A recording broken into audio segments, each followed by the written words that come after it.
ईश्वर की भक्ति करने के भी अनेकों मार्ग हैं।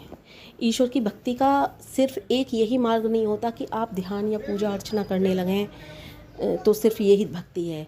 यदि आपके पास ध्यान पूजा अर्चना करने के मन नहीं लगता है या फिर टाइम नहीं है, तो ईश्वर ने जो नियम कानून बनाए हैं उनके आधार पर आप चलिए, वह भी एक भक्ति का मार्ग है। और भी ईश्वर ने जो भी बताए हैं रास्ते, उन पर चलिए, वह सब भक्ति के ही मार्ग हैं।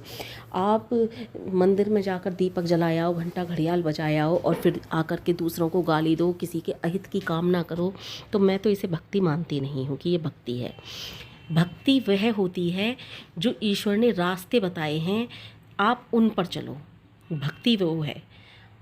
यानी कि आप ईश्वर से यदि प्यार करते हो तो केवल पूजा करना, उनके आगे दीपक जलाना, उनके आगे हाथ जोड़कर बैठना ही केवल भक्ति नहीं है, ये भी भक्ति है। लेकिन भक्ति के ईश्वर ने और भी मार्ग बताए हैं। अगर आप उनसे प्यार करते हो तो उनके बताए हुए रास्तों पर चलो। तो भक्ति के जो अनेकों मार्ग ईश्वर ने बताए हैं, उनमें बहुत सारे मार्ग हैं। उनमें सबसे बड़ा मार्ग दान का भी है। आप दान करिए। आपके पास बहुत ज़्यादा धन दौलत है, अपार संपत्ति है, तो आप दान करिए। दान भी एक भक्ति का ही मार्ग है। भक्ति के अनेकों रास्ते हैं। अगर आपका पूजा पाठ में मन नहीं लगता, ईश्वर ने आपको अकूत संपत्ति दी है, आप हैं किसी की सहायता करने लायक, तो आप उसकी सहायता करिए। धन दौलत से सहायता करिए। किसी का बच्चा है जो पढ़ाई लिखाई में होशियार है, लेकिन सिर्फ एक पैसे के कारण उसकी पढ़ाई लिखाई पीछे रह गई है या वो पढ़ नहीं पा रहा, तो आप उसको स्कूल की फ़ीस जमा कर दें। ये भी एक भक्ति ही है ईश्वर की। ये भी बताया हुआ ईश्वर का एक रास्ता है कि आप किसी की मदद कर रहे हो। अगर आपके पास बहुत ज़्यादा पुराने कपड़े हैं जिन्हें आप पहनते नहीं हैं, वो रखे हुए हैं, तो वो आप, ऐसे मजबूर लोग होते हैं जिनके पास पहनने के लिए कपड़े भी नहीं होते, उन्हें आप दान कर दो। ये भी एक भक्ति है। आपके बच्चे बड़े हो चुके हैं, वो जो कपड़े आपके बच्चों के नहीं आते हैं, छोटे कपड़े हैं, उन्हें आप दूसरों को दे दो। ये भी एक भक्ति का मार्ग है। दूसरे बच्चे के काम आएंगे वो कपड़े। किसी पर बिल्कुल पहनने के लिए कपड़े नहीं, और आपके बच्चे बड़े हो जाते हैं, नए के नए कपड़े रखे रहते हैं और आप उन्हें किसी को देना भी नहीं चाहते, तो ये गलत है। आप दो किसी को, वो बच्चे पहनेंगे, तो ये भी एक भक्ति का मार्ग है। ईश्वर ने लाखों भक्ति के मार्ग बताए हुए हैं। अगर आपके पास, आपका पूजा पाठ में मन नहीं लगता, ध्यान में या इसमें मन नहीं लगता, तो आप अनेकों भक्ति के मार्ग अपना करके अपने आप को ईश्वर से जोड़ सकते हैं। ईश्वर से जोड़ना केवल एक यही मार्ग नहीं होता है कि ईश्वर के सामने पूजा पाठ आराधना करो। अच्छा, एक और भक्ति का मार्ग है। अगर आप पढ़े लिखे हो, ये सबसे बड़ा दान मैं जो आज अब बता रही हूँ, ये सबसे बड़ा दान है। इससे बड़ा कोई दान नहीं है। सबसे बड़ा दान, अगर आप पढ़े लिखे हो, आपके पास कुछ भी नहीं है, तो और सामने वाले बच्चों को तुम फ्री में ट्यूशन पढ़ा सकते हो, इससे बड़ा भक्ति का मार्ग कोई नहीं होता है। आप सामने वाले बच्चों को ट्यूशन पढ़ाएं फ्री में, ईश्वर भी खुश हो जाएंगे कि देखो ये किसी की मदद कर रहे हैं। क्योंकि आजकल देखा है ना आपने कि बच्चों के पास ट्यूशन पढ़ाने के लिए फ़ीस भी नहीं होती है, तो आप वो फ़ीस जमा करें बच्चों की।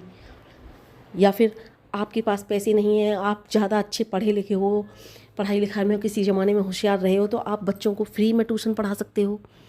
ये भी एक भक्ति मार्ग है। भक्ति के अनेकों मार्ग हैं। किसी के पास 2 वक्त की रोटी नहीं है, आप खाना खिला दीजिए किसी को अन्नदान कीजिए। तो भक्ति के अनेकों मार्ग हैं। आप ये मत सोचिए कि हम तो भक्ति कर ही नहीं पाते। ईश्वर ने अनेकों रास्ते खोल रखे हैं। एक और भक्ति का मार्ग मैं आपको बताती हूँ।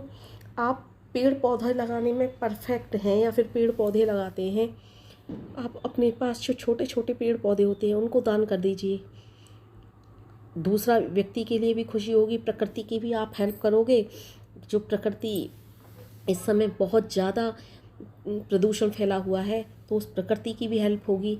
आप छोटे छोटे पेड़ पौधे बनाइए। जैसे एक एलोवेरा होता है, एलोवेरा के बहुत सारे बच्चे निकल आते हैं चारों तरफ से। आप छोटे छोटे पॉट्स में या फिर जो थर्माकोल के ग्लासेस वगैरह होते हैं उनमें 2-1 छेद करिए, उनमें छोटे छोटे बॉक्सों में उन छोटे छोटे से बच्चों को रोपिए, और जब वो हो जाए ठीक ठाक तो दूसरों को दान कर दीजिए। ये भी एक भक्ति का मार्ग है।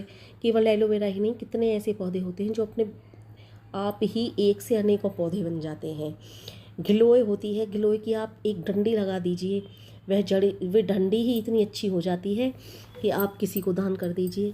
तो भक्ति के अनेकों मार्ग हैं। ये भी एक मार्ग है कि आप प्रकृति की हेल्प कर रहे हो, किसी को पेड़ पौधा दान दे रहे हो, किसी को कपड़े दान दे रहे हो, किसी को अन्न दान दे रहे हो, किसी के पास 2 वक्त की रोटी नहीं, उसको रोटियां खिला रहे हो।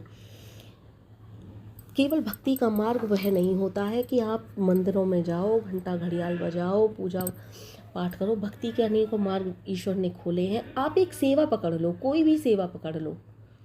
अच्छा, आपने देखा है सिखों के यहाँ गुरुद्वारे होते हैं, वहाँ पर कितनी सेवा होती है। वे ये नहीं सोचते हम इतने बड़े वीआईपी हैं तो हम इस सेवा को ना पकड़ें। वो कोई भी सेवा पकड़ लेते हैं। और तो और वो जूता चप्पल को साफ़ करने की भी सेवा पकड़ लेते हैं। बहुत बड़े बड़े लोग होते हैं सिखों में, वो भी जूता चप्पल की सेवा पकड़ लेते हैं। तो सेवा कोई भी पकड़ो, सेवा सेवा होती है। गुरुद्वारे में आपने देखा है भंडारा कितना अच्छे से खिलाते हैं, वो कितना प्रेम से खिलाते हैं। तो सेवा कोई भी हो, उसमें ही ईश्वर की भक्ति हो जाती है।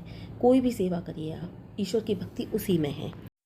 किसी को गाली मत दो, किसी को गलौच मत दो, किसी के साथ बदतमीजी मत करो। या फिर ईश्वर के सामने आप वैसे तो ईश्वर का ध्यान कर रहे हो, आप ईश्वर के सामने किसी के अहित की कामना कर रहे हो, तो ऐसा मत सोचो, ऐसा मत करो। क्योंकि ईश्वर के सभी बच्चे हैं, ईश्वर सभी से एक समान प्यार करते हैं। तो ईश्वर को प्रसन्न करने के बहुत सारे मार्ग हैं। केवल एक पूजा पाठ का या केवल यही ध्यान का या यही मार्ग नहीं होता है। ईश्वर को खुश करने के अनेकों मार्ग होते हैं। बस ईश्वर खुश नहीं होते तो किस चीज़ से? आप किसी के अहित की कामना करो, आप किसी के साथ बिना बात के गाली गलौच लड़ाई झगड़ा करो। लड़ाई झगड़ा से भी ईश्वर खुश नहीं होते। क्योंकि ईश्वर की सभी एक समान संतान हैं। आपके एक बच्चा है, आप एक बच्चे से इतना प्यार करते हो और दूसरे बच्चे से भी आप उसी के बराबर प्यार करोगे। ऐसा तो नहीं कि आपके 4 बच्चे हैं तो आप 1 से ज़्यादा और 3 से कम। हाँ, हो सकता है कर्मों के अनुसार जरूर करते हो ये। ऐसे ही ईश्वर कर्मों के अनुसार भेदभाव कर सकते हैं। ईश्वर वैसे सबसे समान प्यार करते हैं। जैसे कि हमारे 4 बच्चे हैं, एक बच्चा हमारा बहुत ज़्यादा अच्छा है, हमारी बात मानता है, हमारा कहना मानता है। हम दिल से हर किसी को बराबर प्यार करेंगे, लेकिन कर्मों के अनुसार हम अलग अलग बच्चों में भेदभाव कर सकते हैं। वैसे ही भगवान का हिसाब है, भगवान सबसे बराबर का प्यार करते हैं। केवल कर्मों के अनुसार ही ईश्वर भेदभाव करते हैं। भेदभाव वो वैसे भेदभाव नहीं करते कि किसी के लिए ज़्यादा धन दिया, किसी के लिए कम धन दिया। वो तो आपने जो जैसा कर्म किया, जैसा किसी ज़माने में दान किया, किसी जन्म में पुण्य किया, उसके अनुसार आपको जन्म मिलता है। ईश्वर की सभी संतानें बराबर हैं। ईश्वर सभी को समान भाव से प्रेम करने वाले हैं। इसलिए ईश्वर की भक्ति को आप किसी भी रूप में आजमा सकते हैं, किसी भी रूप में कर सकते हैं। ईश्वर कभी ये नहीं कहते कि मेरा नाम आप दुख पा करके जपो। जैसे बहुत से लोग होते हैं, व्रत रखते हैं, उपवास रखते हैं, भूखे प्यासे रहते हैं। ईश्वर ने कभी ये नहीं कहा कि मेरे लिए भूखे प्यासे रहो, मेरे लिए व्रत उपवास रखो।